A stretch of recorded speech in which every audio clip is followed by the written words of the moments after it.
Welcome, everybody. Excellent. Oh, wow. Yes. Rachel Kennedy. Great. Look at this. Damn it. Wonderful. Wonderful. Welcome everyone. I know you're all busy joining. It is a little earlier here in the UK, but we have got lots of people from all over the world. This is the second session for the Global Solutions Initiative, the Nursing Now Challenge Global Solutions Initiative. We are welcoming you all here today. Remember, this is an initiative with FoNS, Foundation of Nursing Studies, and we have the Chief Exec here, Joe Bozangui, and we have Grace Cook here, who is going to engage with us a bit further on this really important issue for nursing, and there are solutions here. I can see lots of names and faces that I know, but I would like to just say a big welcome to Adela, who is our board member joining us today, which is a real honour. The Nursing Now Challenge board member, Adela, was on the Nursing Now board and was part of the whole global movement of Nursing Now and is in Euroregion. She is really hugely involved in early career nurse development. Many of our challengers and our key members, early career nurses, are where they are because of the work that she does. And she's a great advocate for them. And she's doing a wonderful current generation job of that in Spain and in Europe region. So absolutely welcome to you, Adela. We also have from Wipro region, Aaron and Darcy, who are in our Challengers Committee, Challengers Hub leads. And Darcy is a third year student. She has just joined Nursing Now Challenge. How amazing is that? So a little wave to Darcy. She is stepping up. She is taking action. So this is how it is. This is how it works. We take ourselves and bring ourselves to this challenge and to what we want to happen. And please put in the chat where you're from. I am going to leave it now, and I think Joe is going to take the floor. Thank you so much for your time today. Joe, over to you. Thanks, Professor Holloway, and good morning, everybody in Europe, and good afternoon and good evening to the rest of the world. This is our second session, and it's an absolute joy to be here with you all. I'm not going to stay on long at all. I just wanted to what a week we have announcements about changes in our health system, and the messages that I've been getting back all week from colleagues is just how important the human beings are in change, and that leadership in health and social care is humans. Everything is through humans. And being with you online today is the end of a very challenging week, but actually a week full of promise and hope, certainly within my life as a chief executive of a nursing charity. So I'm not going to waste any more time. Let's hand over to Grace and let's carry on this superb conversation. So thank you, Grace. Thanks, Joanne. I wasn't expecting it to be that quick. Well, You've been very succinct this I morning. can do it sometimes, yes. Good morning, everyone. My name's Grace, and I am the Resilience-Based Clinical Supervision Programme lead at FoNS. So I'm going to talk to you a little bit this morning about kind of what the theory says about clinical supervision and what makes good clinical supervision.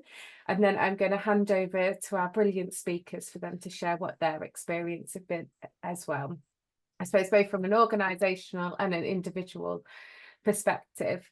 But before I go into that, I just want to this is me trying to play with tech now. I'll just share my slides and hopefully that's worked. Well, that's very weird. I've got two screens and I'm not quite used to it yet. So I just want to remind you of the challenge. So the challenge we have set for you all is to develop a plan to build regular protected time for restorative, reflective practice through clinical supervision in your workplace. And the guidelines are now on the website, so please do go and have a look at those, where we've set out what we would like to see. And I just want to say as well, we're really open to, I suppose, creative expressions. So if you want to include pictures, diagrams, poems, anything creative within your concept note, then we'd be really delighted to see that as well.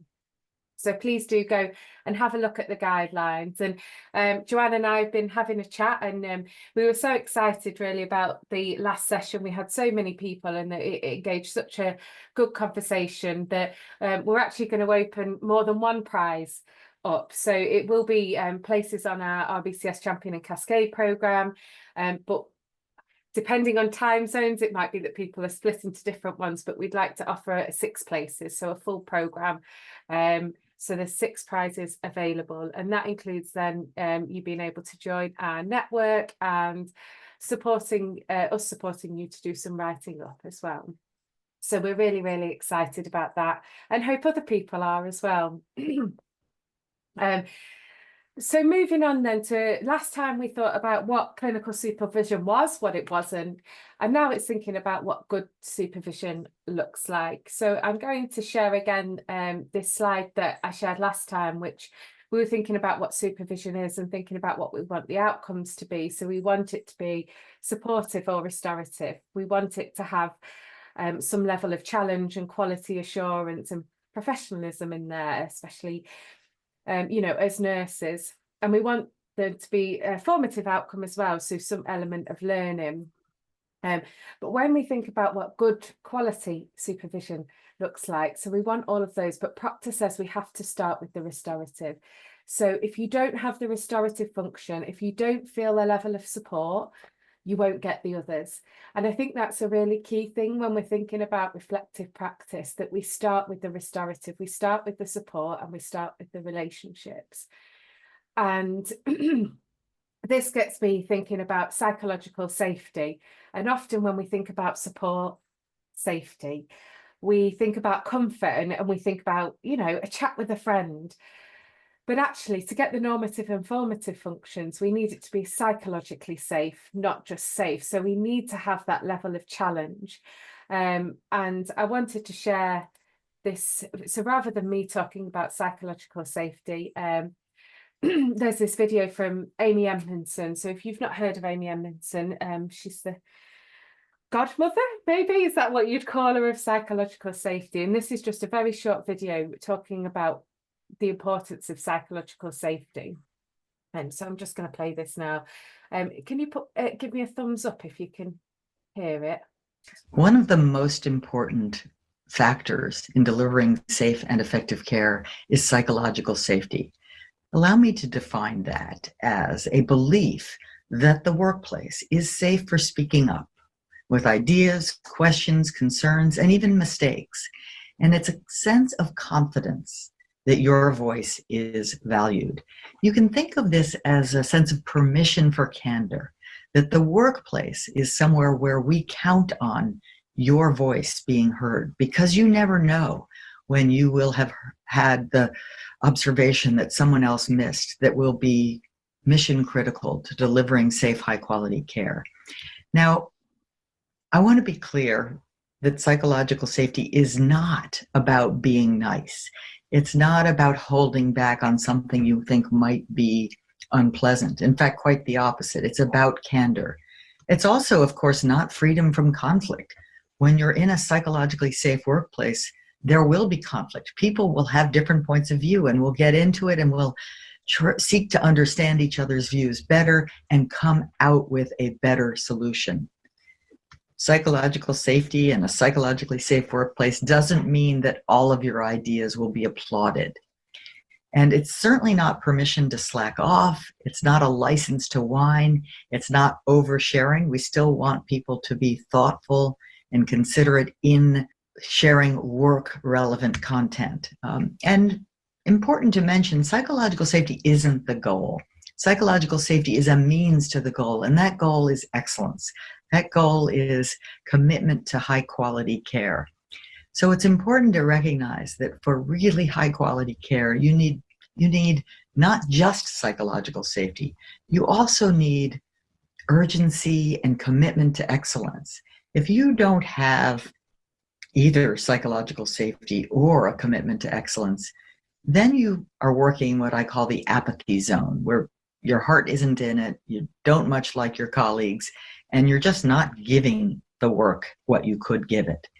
And certainly if all you had was psychological safety and no commitment to excellence, then you'd be in what we call the comfort zone, where it's quite a relaxed state of affairs. I know that that's not characterizing care delivery today. However, this is the one that worries me. When your commitment to excellence and your sense of urgency are high, but psychological safety is low, I call that the interpersonal anxiety zone, where your commitment to excellence is thwarted by not feeling that your voice is welcome.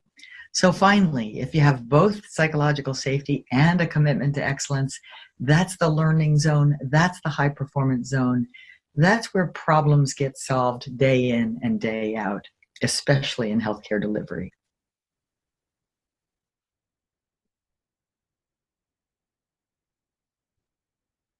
Just make sure that didn't carry on into something else. So supervision it needs to be a psychologically safe environment, and similar to what Amy said there about, you know, psychological safety isn't the goal, but it's a means to the high quality care. And it's the same with supervision. You know, this is a means for reflection, but in order for people to learn and reflect and feel supported, it needs to be a psychologically safe environment where people feel like they have this high level of support, but they also are challenged and have a space to be able to think and take risks. So be able to share thoughts, ideas, even if they don't come to fruition, or even if they might not be great ideas, but actually it's the taking of the risks.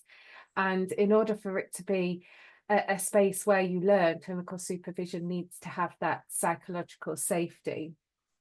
And I wanted to share, but I was going to start playing again then.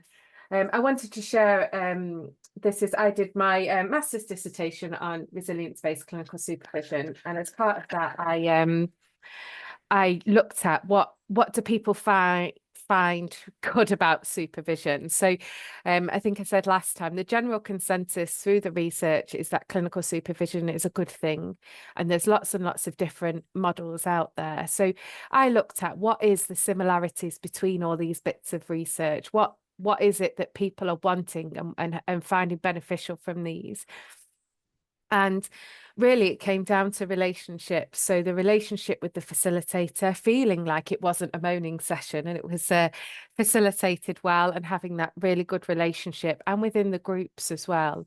So having that kind of group supervision session where you've got a really good relationship, where you feel psychologically safe within a group, the facilitator, it feels like they are facilitating a psychologically safe environment, and you have a structure. So it doesn't just feel like one person is coming and having a moan about things, but actually there's a structure, and that helps us to think and learn from it. That is what people find beneficial from clinical supervision. So that's kind of what the theory says about individuals. It needs to be supportive, it needs to be psychologically safe, we need good relationships and some kind of structure that people are expecting. Organisationally, when we did our research into resilience-based clinical supervision, we found that actually the thing that makes clinical supervision sustainable is compassionate flow. So when, as a facilitator, you feel like the organisational support is there, and I don't just mean the kind of, yeah, you can do that, but actually the protected time, the resources, when those resources are given to you as a facilitator and you feel like you're really supported to do that, that compassion flows through you to the people attending your groups and gives a sense of belonging, validation, containment, helps people develop skills, and that then goes through, that compassion then comes through to patients and colleagues, but actually leads to culture change as well, because people find that they really develop the confidence to be able to make changes within practice. And that it kind of links into what Amy was saying about, you know, that commitment to excellence. So it's not just about what happens in the supervision session, but people being able to do things afterwards as well. People being able to make the changes that they are reflecting on with the supervision. And so we find this time and time again within England. We have something called the professional nurse advocate role, which is for nurses to become clinical supervisors. That's a very simplistic one, but the national evaluation for that looked at organisational understanding and how that was key for implementation. And we also did a North London-wide programme a few years ago. And these are some of the quotes that we have. So it's looking about enabling factors, what the chief nurse thinks about it. Is it supported? Are senior leaders having supervision as well? Or is this just something that people are being told to do and have it and being given the time to do it? And so this is what the research is telling us. And as last time, I will share these slides for you for your resources. But I suppose it's thinking about when you're thinking about your concept note, how do you get senior leaders involved? How do you get that organisational support for people that may never have had clinical supervision before? And so on that note, I'm going to stop and I'm going to hand over to, I think it's you, Adela, and I'm really looking forward to hearing all about your organisation and clinical supervision. So I will stop sharing. Hopefully we'll come back. Yeah.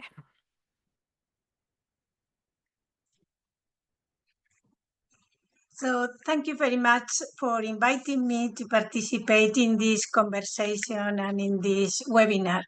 Thank you, Aisha, for this great forum, and congratulations for all your great work within the Nursing Now Challenge.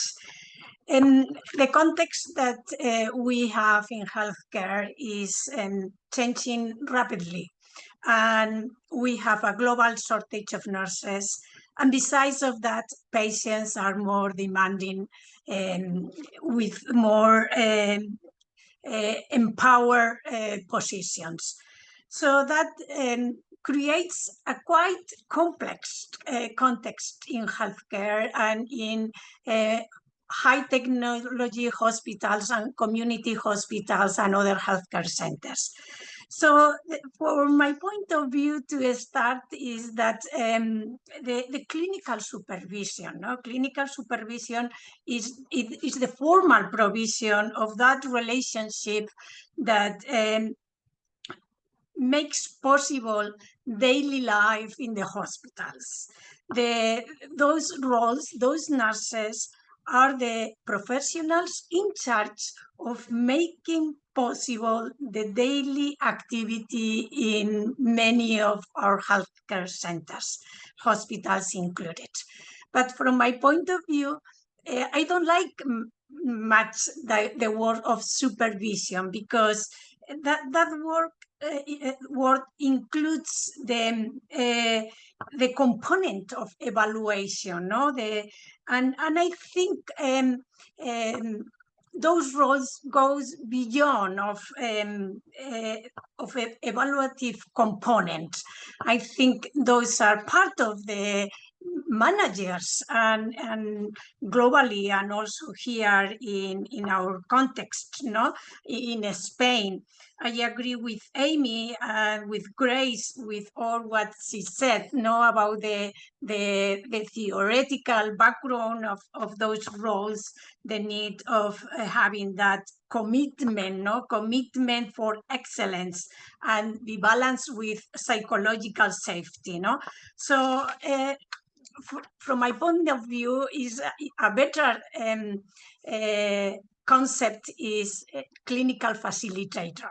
A clinical, here in our hospital, here in Spain, Hospital Clínico Barcelona, we call them clinical coordinators. clinical coordinators, and of course within the management position we have different roles.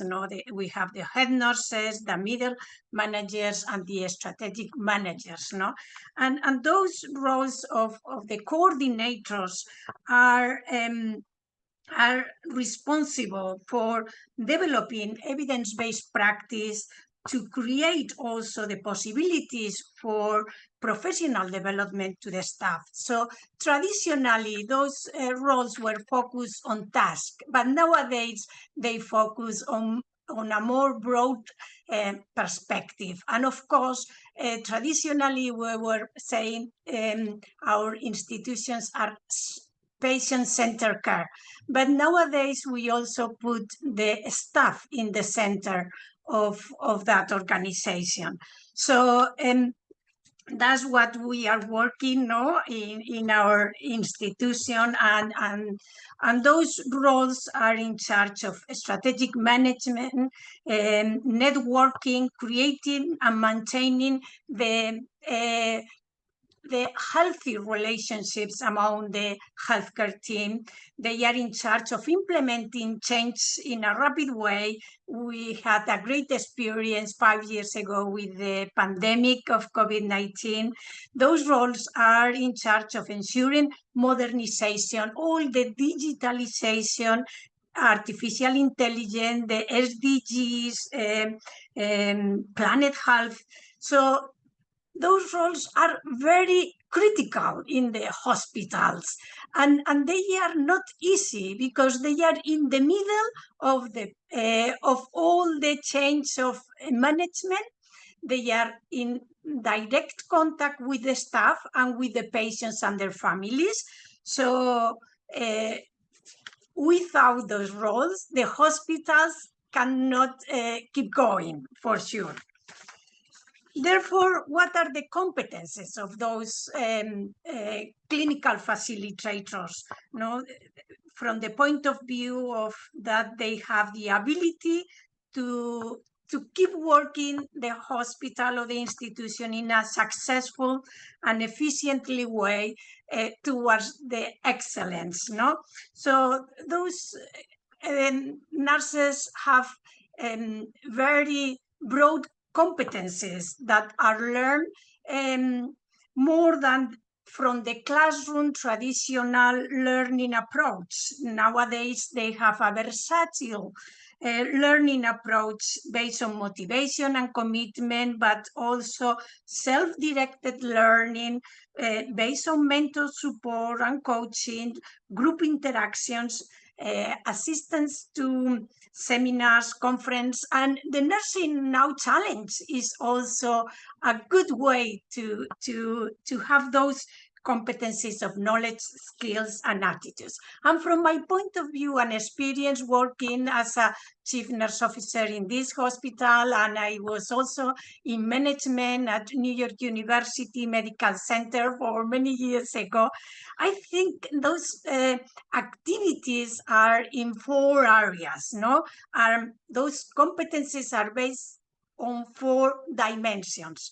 One is the personality characteristics, that is the personal drive of the clinical facilitator. Those are good communication skills, professionalism, empathy, clinical reasoning, thinking skills. Those the ability to listen to the staff, to the patients and family, to know what matters with them, how can they help them. So, and also compassion. So those are the personally drives. But besides that, they need to have other competences like leadership and management, strategic management, change management, human resources, vision implementation, diversity management nowadays is also very important, process management, decision making, and promoting evidence-based practice, in terms of safety and quality. So they have to be up to date in the knowledge.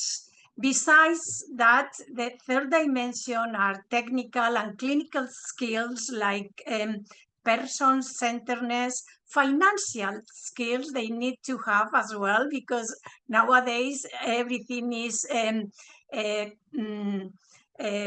measured in terms of costs, and also innovation, resources.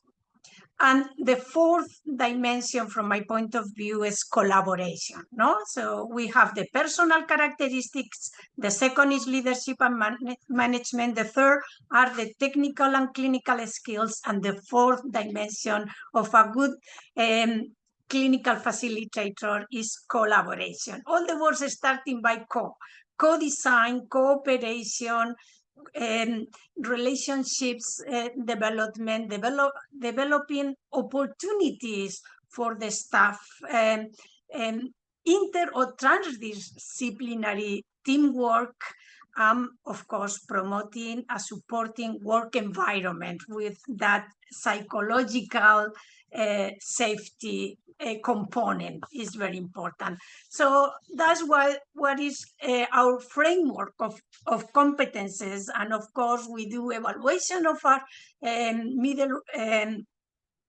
middle level managers, our coordinators. We have a process in the way they are, they take the position based on those competences, and then we do follow-ups. We help them also to have the role in the best possible way. And we do evaluations every 4 years based on internal protocols, but of course based on the outcomes on patients' outcomes, staff outcomes, and also institutional outcomes, no? And all those evaluations includes also interviews to the staff where they do their responsibility in a multidisciplinary way, you know. And so far we do the interviews only to nurses, but we would like to include also interviews to other healthcare professionals in relation to the activities and performance of those nurses. So that's what we are doing. So as a conclusion, I can say that those roles are essential for the daily activity of the hospitals, and those that are based on relationships in a transformational leadership. They are in charge of developing and implementing healthy work environment characteristics. We are starting taking care of the well-being and mental health of those healthcare professionals based on the duty of care recommendations of WHO. And we are really welcome to help young nurses, not with that interest to participate and to contribute in different levels of management. We are committed to help them, to include them in our institutions, so they can help us to reach the excellence in patient care. So thank you very much for inviting me to participate, and I'm welcome for your, I'm open for your questions if you want.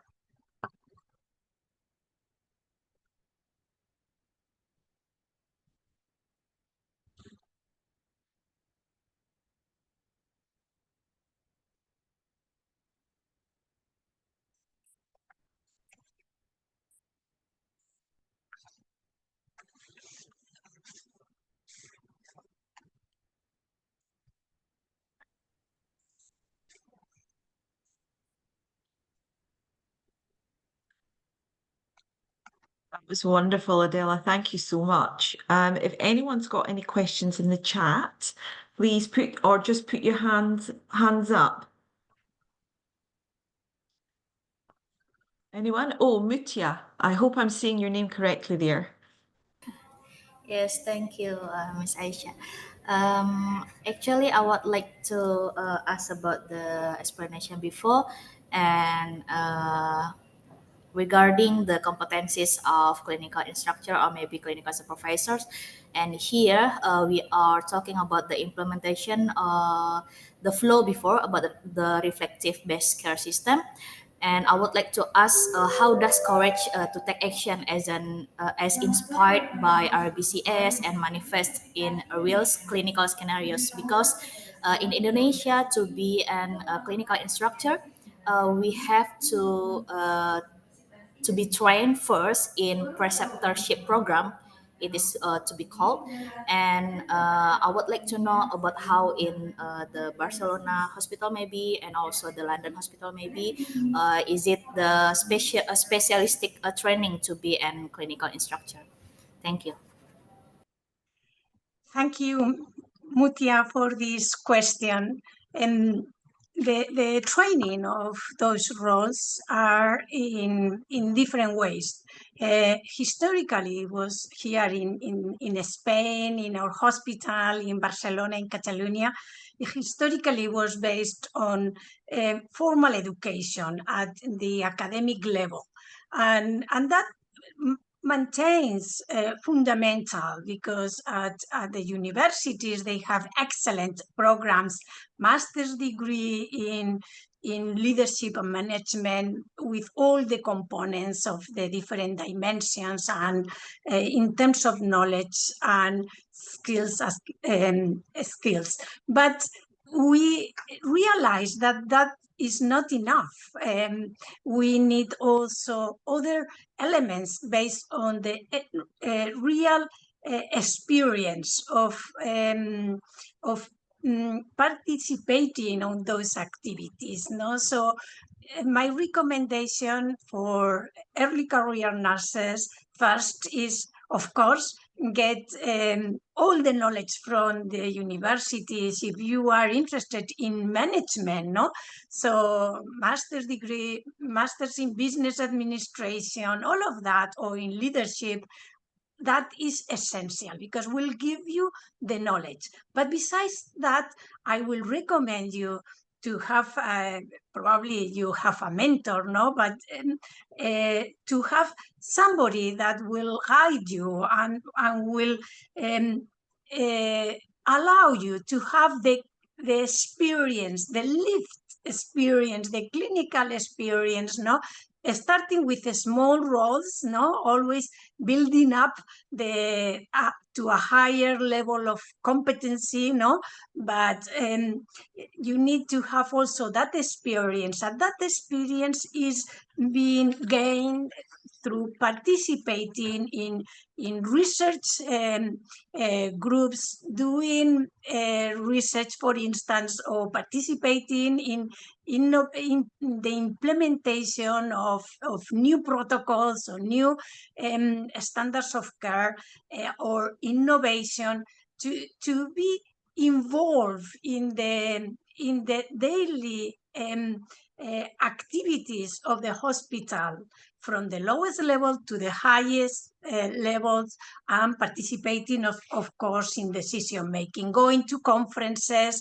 And for that live experience, I recommend you to call the door, not to wait for somebody to call you, but go you to the person in charge of that research project, or in charge of the implementation of that new protocol. And if you are willing and committed to contribute, said, well, I'm here, I would like to participate, count on me. The hospitals and the managers are really waiting for that type of collaboration. So be Wonderful. well prepared, and then I said I'm willing to contribute. Thank you, Adela. That's wonderful, wonderful, wonderful advice. And yeah, don't wait. And the two who have waited patiently here are Darcy and Aaron, who I think are also going to share their experiences. Grace, I didn't know if you had an order or who wanted to go first. Darcy? Yeah. I'm more than happy to go first. Hi, everyone. My name is Darcy O'Connell, and I'm a third-year Bachelor of Nursing student at the University of Sydney here in Australia. Before I start, I would just like to acknowledge the traditional custodians of the land of the Gadigal people, which is where I'm zooming in from this afternoon. So the time zone difference is it's afternoon here in Australia, and it's been very hot. This is a really interesting topic because it's huge. It's not, I personally think I could talk all day about it. But I suppose from a student and an Australian perspective, here in Australia, we have a nurse for pretty much everything. We have a very, very large nursing workforce. Like most countries, our nursing workforce makes up most of the health system. But we have very formal positions like clinical nurse consultants, clinical nurse specialists, clinical nurse educators. If you're doing a clinical placement, you have a clinical facilitator, and even some of our higher leadership and management positions. So our directors of nursing, our chief nursing officers, which we have one in every state and territory, and a Commonwealth chief nurse. Although they are leadership positions and leadership titles, a lot of what their job has to do inherently has a lot of management. So when I look at my country, and particularly I'm based in New South Wales, which is home to some of the largest, biggest tertiary hospitals in the country, we have what seems like a lot of the infrastructure and a lot of the clinical positions. And as I said, this is coming from a student perspective. So I am usually the person receiving the clinical supervision or receiving the mentorship. And when I really break it down, I think it is about culture, and going back to that video around psychological safety. We always hear about person-centered care and psychological safety and creating that environment for our patients, but it's really, really fundamental in creating that for us as professionals. And it's quite timing, as I had a lecture a couple of days ago from Professor Brendan McCormack, and he, as most of you probably know, is the king of person-centered care. And it's really interesting and it makes a lot of sense. Leadership isn't really a title. It isn't really a task. It's not a KPI. It's a philosophy. And we always talk about having this person-centered care, this leadership and advocating for our patients. But I really, from, I'm nearly 2.5 years in, it always comes back to culture for me. It always comes back to the workforce culture we're fostering, to the professional identity, particularly for myself as a student nurse, as an early career nurse, making sure that, early career nurses, student nurses have that sense of pride and that strong sense of professional identity. And I truly believe that comes from having personhood underpinning our, I'm lucky because Brendan McCormack is obviously the dean of my university. So it's interwoven throughout everything I do at university, but also having that person-centered leadership to really create an environment where you can flourish, you can grow, and there's not this, I suppose, I've seen so many student nurses have this fear and this preemptive fear about, whether it's a clinical skill or whether it's speaking up about something.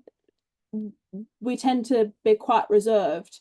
So I think in regards to clinical supervision, whether it's, at a university level, when you're out on placement, and obviously when you get into the workforce, it's really about having an environment that you can feel empowered, supported, and it makes you not just a better nurse, but a better person, because I don't think the two are mutually exclusive. I know there's lots of, you've got to leave your work at work, and go home and separate things. But I truly think, being a nurse is not separate to who I am as a person. The two interrelate.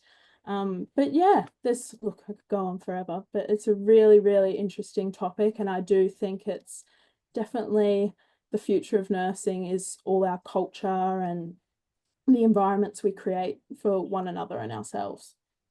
Wonderful, wonderful, Darcy. Thank you so much. You're just a fantastic role model, inspiration, and we need more Darcys and more everybody that's on the call in the world showcasing what we as nurses know about our profession and how we know how we want to be. I'm going to head over straight to Aaron, who will introduce himself and share his experiences. Also, a great international lineup today. Yes, well said, Darcy. Good morning, afternoon, evening, everyone. I am Huang Chongbo. I'm from Taiwan and currently also the Western Pacific Hub Lead for the Nursing No Challenges Committee. So now I want to delve into a critical aspect of nursing practice that profoundly impacts our development as early career healthcare professionals, and it's clinical supervision. So no matter where you are in the world, most hospitals have some form of preceptorship program to support new nurses. Here in Taiwan, every hospital follows the postgraduate year two, the PGY2 training guideline set by our Ministry of Health and Welfare. And this guideline provides a structured plan, a checklist that helps preceptors guide their preceptees through their first 2 years in the hospital. And on paper, it sounds fabulous, and ensuring that all nurses receive standardized training and mentorship. But here's the big question. What does good clinical supervision actually look like? Personally, I was very lucky. My preceptor didn't just follow a checklist. She took the time to understand how I would learn best. She knew that everyone has their own way of absorbing information, and she tailored her guidance in a way that helped me grow fastest. Because of that, I gained confidence early on, and even after I left the hospital, we still keep in touch to this day. And that kind of support made a huge difference in my career. But let's be honest, not everyone has that kind of experience. Some preceptorships are a perfect match, while others, unfortunately, don't work out as well. And when that happens, it can have serious consequences. I've seen new nurses struggle because their preceptor's approach didn't align with how they learned best. I've also seen nurses leave within just a few months because they felt unsupported. And that's why one of the most important aspects of good clinical supervision is recognizing how each person learns best and adapting to that. Once during a meeting with all the new nurses after we had completed our first month in the hospital, the associate director of the nursing department asked all the preceptees a simple but very important question. What would you do if you encountered an urgent situation you had never seen before? And at the time, most of my peers answered that they would try to figure it out on their own, looking up the answers and or problem solving by themselves. But my response was different without hesitation. I said I would go to my preceptor right away and discuss the situation afterward. And the reason was simple: trust. I trusted my preceptor enough to know that I would go to her without fear of judgment. That trust made me feel safe, safe to ask questions, safe to admit when I didn't know something, and safe to learn from my mistakes. This is what good clinical supervision should be about: creating an environment where preceptees feel supported, not intimidated, and where they know they are never alone in facing challenges. At the end of the day, education isn't one size fits all. And more importantly, we are working with people, not checklists. And yes, having a structured training program is useful, but healthcare is unpredictable. No checklist can prepare a new nurse for every possible situation they will encounter. A good supervisor doesn't just teach, they support, they guide, and they step in at the right moments. Sometimes that means explaining a procedure in a different way. Sometimes it's about offering reassurance after a tough shift. And sometimes it's just about being there. So the preceptee knows they are not alone. And this is why clinical supervision isn't just about training someone to do a job. It's about building confidence, fostering resilience, and creating a supported environment where new nurses feel valued and capable. When we get it right, we don't just help new nurses succeed. We help them stay. And in doing so, we strengthen our teams, improve patient care, and ultimately shape a better future for healthcare. And so, whether you are a preceptor now or might be one in the future, I encourage you to think beyond the checklist, look at the person in front of you, understand what they need, and be the kind of support that truly makes a difference. Because when we invest in good supervision, we're not just training nurses, we're shaping the next generation of healthcare professionals. And please join the Nursing Now Challenge. Thank you. Wonderful, wonderful, wonderful words. Lots of things going on in the chat. It's absolutely fantastic. I mean, we have people from all around the world today. This is wonderful. This is clearly a hugely important issue for every nurse, for every student, for every manager, for every senior leader within a hospital setting and within universities. We have Tima, second year nurse, adult mental health in Exeter University. I mean, it's just wonderful, all talking about this issue. It's fantastic. So straight back, I think, to Grace. Is that correct, Grace? Yep. Yeah, Great. we're Grace. going to have a chance for, sorry, I've got a bit of a cough at the moment. So if I go on mute, it's just because I've got to cough. But yeah, we've got a chance for a Q&A now. But I suppose I just wanted to thank you, both of you, for sharing those experiences. That's really, really helpful to think kind of from a perspective of students, newly registered nurses, you know, what does good look like? And it comes down to the facilitation and those relationships again, doesn't it? And we at FoNS work very closely with Brendan McCormack. Our whole ethos is around person-centeredness. And when we think about facilitation, the way we start every programme, including resilience-based clinical supervision within our BCS, we call it a safe space agreement. And this is actually making it explicit and having a discussion. How are we going to work together and make this a psychologically safe space for us? Because actually we all need different things, don't we? And that's what makes a good facilitator, when you can work with people to be able to provide what people need in that moment. And that can change depending on what's going on.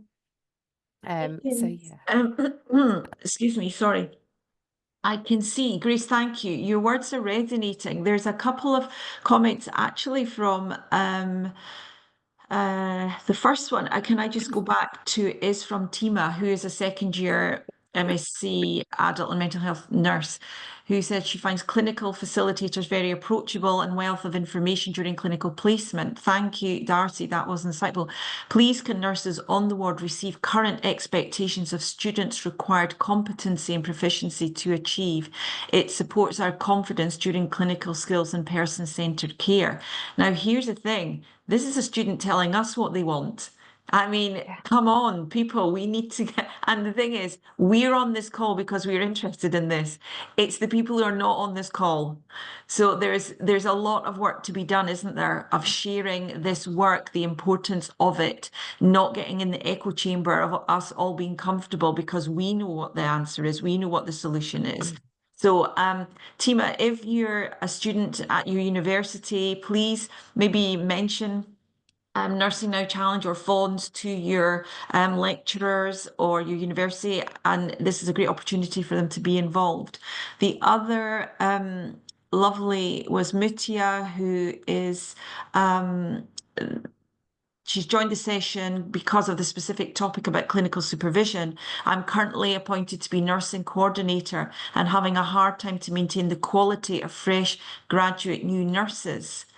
I'm glad to be involved in Listening Worldwide Experience. University of Indonesia Hospital was also joined, lessons learned from Canberra University Hospital last week. We're very delighted with the nurses management in Aussie. Great. Okay, so just a few comments coming in. Are there any other questions? Maybe it would be useful just to say something about the Global Solutions Initiative itself. Grace, is there anything you want to just signpost people to, remind them what maybe happens next? I think we have a third session, so perhaps that might be useful.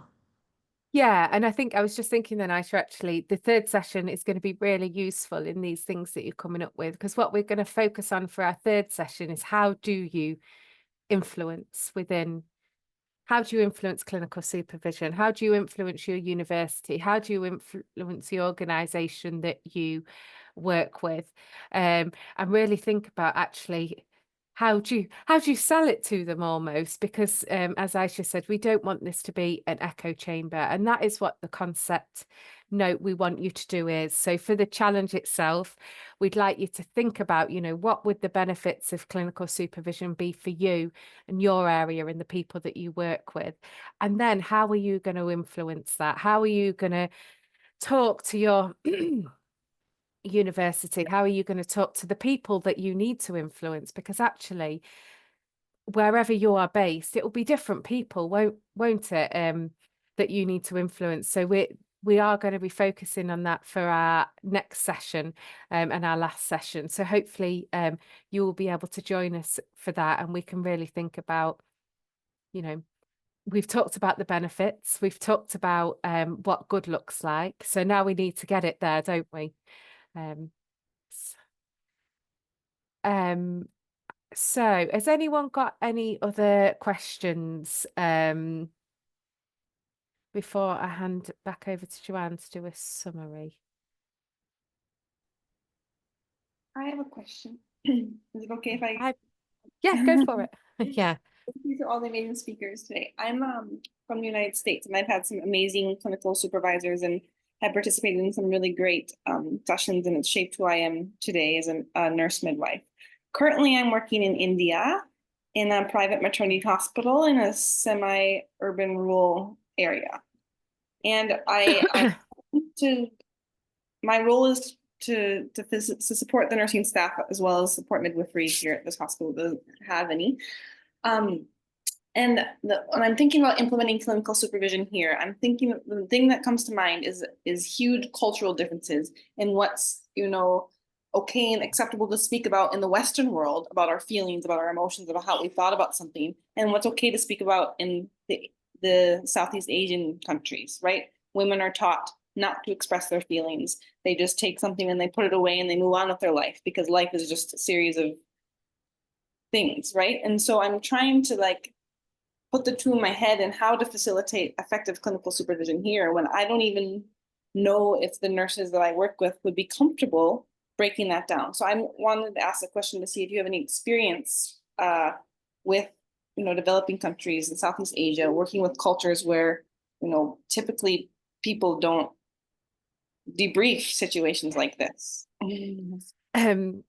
Yeah, and I think, we all have different models of nursing, don't we, as well? And it's certainly within the UK, we do have a lot of internationally educated nurses from in India and other such countries. And it takes time, I'll say, for people to be able to open up and to feel like it's a psychologically safe space, because when you're within a culture that, particularly for women, you're not encouraged to speak up or say no to the doctors. Actually, this is very, very different, isn't it? So I will say time is a really key thing, and having those discussions about the safe space, you can say things here and it's not going to go out, and being really kind of open about what you have to do with the information as well. I know certainly in the organisation I used to work at, we would have to submit something for clinical supervision, but we would write it together. So actually anything that was submitted, the person would know what is being submitted and they would agree with that. You might find interesting, so there is a global clinical supervision research collaborative, the CSRC, who are, it's global, but the originators are based in America. It was set up by some counsellors actually. Apparently they were very surprised how many nurses joined, particularly from Australia and Europe, because they didn't realise we as nurses got clinical supervision. So I've been quite involved in this, and they did do a webinar a few years ago about a research study, which was the lead researcher was based in Australia but worked with people in Bangladesh and Turkey, I think it was, to support the implementation of clinical supervision in the area. And the webinar talks about the challenges that they faced initially as well, you know, an Australian coming in to Syria to facilitate supervision was not the right approach, and they learned from that. So they would support people within that country to facilitate the supervision and support the research as well. So it's a really interesting webinar. So I'll find the link out while Joanne's talking, and I'll pop it in the chat because you'll probably find that interesting, Brianna. Yeah, and Brianna, welcome. Thank you so much. It's great to have a nurse from the USA and working in India and bringing up what I think is a really fundamental question for us.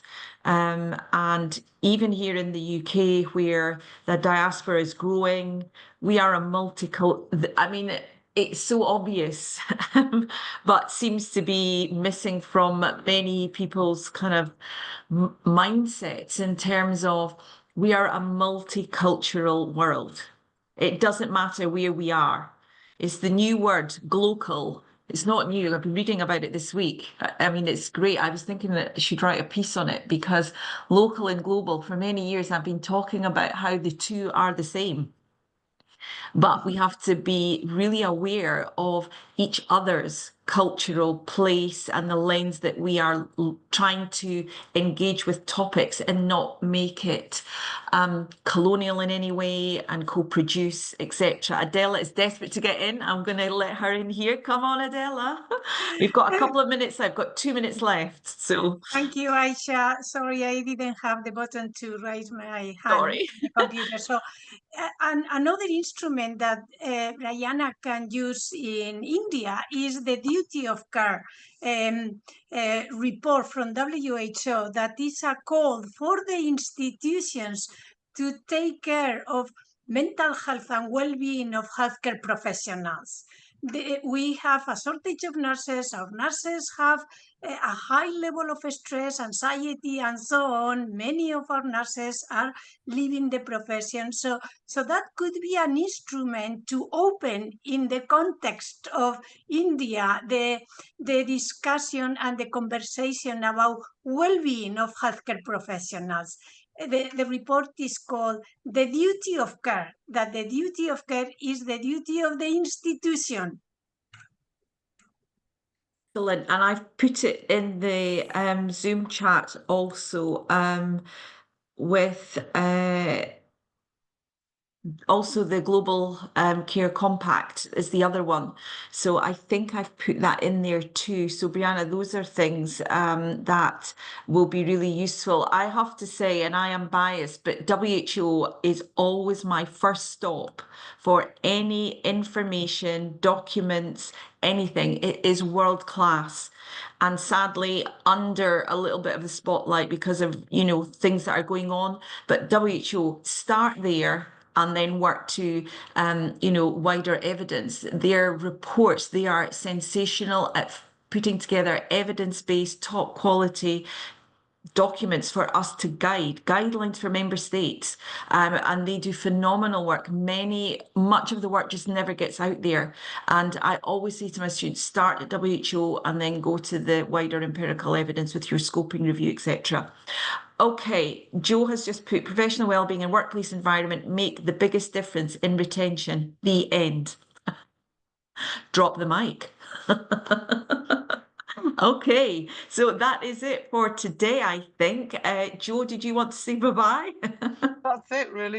I've just dropped the mic, and yeah, wonderful. What an amazing morning. Gosh, you've woken me up. I know. Wonderful. And wonderful. you know, there is a call. This is a call to action. The whole Nursing Now challenge is a call to global action. But you know, hashtag we are global nurses.